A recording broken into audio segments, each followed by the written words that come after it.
everyone should know by now that Google Stadia was not a success. I mean, it's quite obvious. The service is being shut down tomorrow, January 18th, 2023. So it didn't last very long. Maybe the world wasn't ready for it. I don't know. Maybe it just didn't make sense to a lot of people. I tried it out. We've done plenty of videos on it, but it really doesn't come as much of a surprise when you look at the track record of things that Google has shut down as far as applications, services, and whatnot.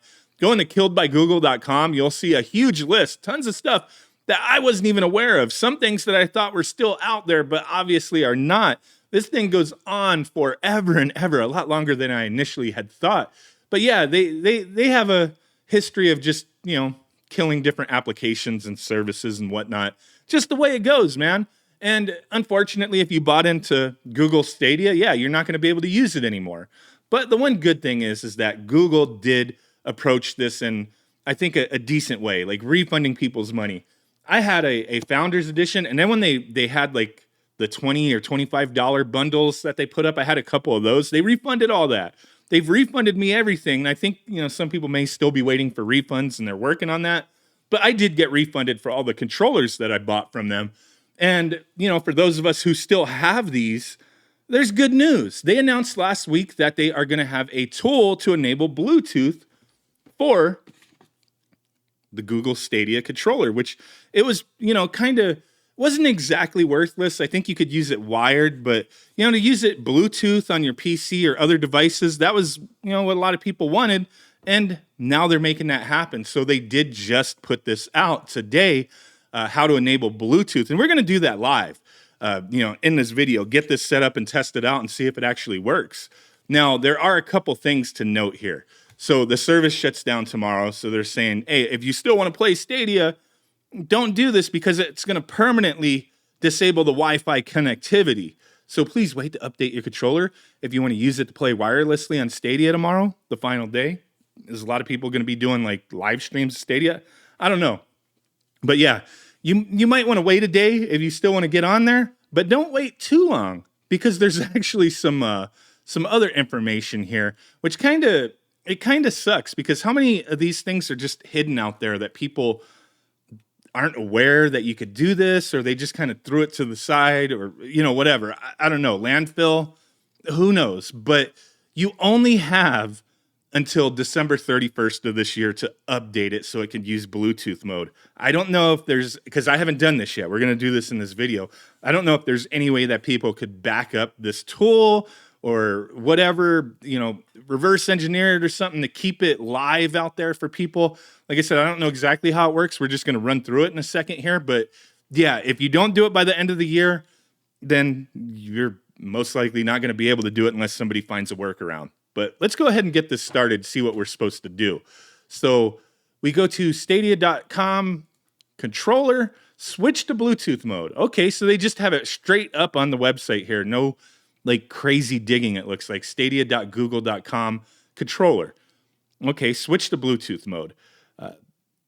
Downloads a software update, system require. Okay, switch to Bluetooth mode. Let's go ahead and start that. I accept. Start. First, plug in your controller to your PC. Do I have a cable in here? Yes, I do. So we are going to do that. I don't think I ever used this. Hopefully this works. This is the first time I've taken this controller out of the box in like forever. But okay, we're going to plug it in. Okay, so I plugged it in with that cable that I just took out of the Founders Edition box. Make sure your controller's been charged for 30 minutes and you're using a USB data cable. Well, hopefully the cable that came with it's data. But it vibrated when I plugged it in. I have no idea if it's charged, but let's find out if this works. Allow Chrome to verify your controller. Okay. Wants to connect. Okay, it's noticing it. Okay, so my controller's not charged. I cannot continue this process. So I'm going to cut it here, let it charge, and then come back and we'll redo this step. Okay, let's try this again. I've charged this for maybe about an hour or so. We've got it plugged back in. Hit continue. Verify. It is right there. Connect. Chrome has verified your Stadia controller. Go to next step. The heck? Unlock your Stadia controller. Needs to be unlocked to download updates. Follow these instructions to unlock. Okay, so unplug it, hold the 3 dots while plugging it in,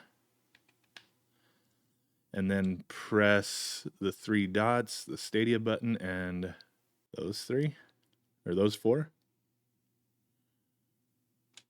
Okay. Next step, I did that. Let's download Bluetooth mode.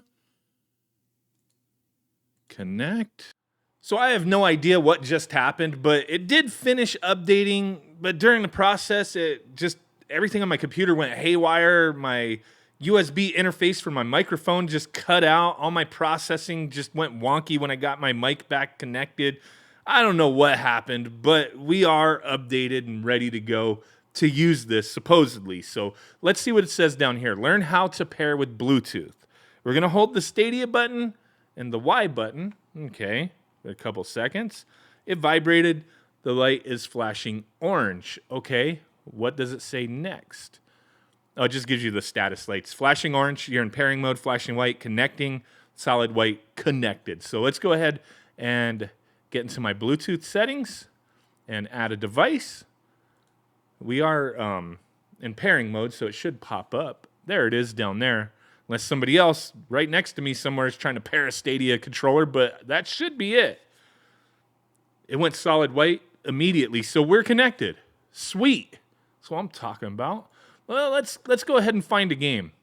Okay, so real quick, we're going to jump into a game, but it does work just fine. Initially, when I was trying to play this on a Steam game, I was having some issues on a couple games with the buttons until I configured it in Steam, and it just works now. So you may have to configure depending on what you're using it on, type of thing, but as you see on the gamepad tester, everything registers the way it should. It seems everything is registering, so that is a good thing. But let's go ahead and jump into a game, check it out. Turtles in Time, why not? So initially, I tried this game earlier without configuring it in Steam, and everything worked other than like these. If you tried to configure what you would want to be like select and start as insert coin, it would register as L3 and R3 type of thing. But now it works just fine. It registers as, start type of thing. So we're good there. So I think this is really cool. I haven't used it a ton yet. I've tested it on a couple games just to see, make sure, D-pad works, analog works, all the face buttons, just that it behaves the way that I would expect it. And it does. So that is cool. I mean, I don't know if there's any other little quirks here and there. Using it on other devices, I have not tested it yet. Just wanted to use it on my PC, get this set up real quick and share with you guys that, hey, if you have one of these, you could turn it into a Bluetooth controller now. And if you bought it directly from Google, you should have gotten a refund, hopefully by now, if not soon. So essentially, it's a free Bluetooth controller. And I ain't complaining about that, you know what I mean? Being an adopter of Stadia, which I only adopted Stadia for the purpose of doing videos and testing it out. But in the end, hey, I got a free controller out of it. So that's pretty cool, man. Let me know what you guys think. Appreciate you guys. Link down below if you want to get yours updated to Bluetooth. You have until the end of the year. Unless, like I said, somebody backs up that process somehow. I'm not sure if that can happen. But yeah, thanks for watching. Bye.